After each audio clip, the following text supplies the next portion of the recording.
3 ditë pas krishtlindjeve, epoka që para vitit të ri në Kosovë do ketë edhe një proces që cilësohet si festë e demokracisë. Më 28 dhjetor mbahen zgjedhjet e jashtëzakonshme parlamentare.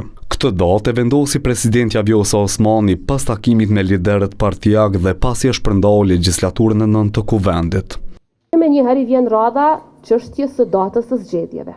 Osmani tha se shumica e partive ishin pro kësaj date.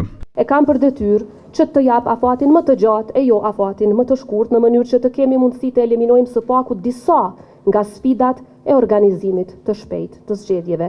Krahas vullnetit politik, ajo përmendi edhe arsye tjera. 8 parti sot janë deklaruar për datën 28 dhjetor, 5 parti janë deklaruar për datën 21 dhjetor.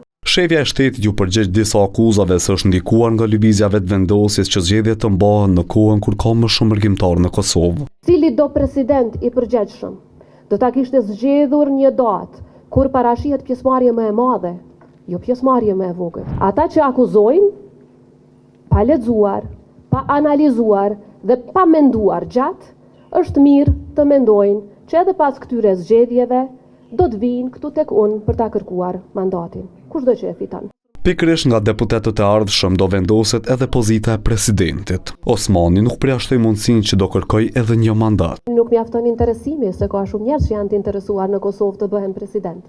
Duhet të bëhen votat. Dhe kjo nuk nënkupton vetëm 61 vota për, por nënkupton edhe 80 vota në kuti. Por nëse nuk merr besimin në kuvend, kjo tha se do t'i kthehet popullit pa treguar për rikthimin e mundshëm në partinë Guxo.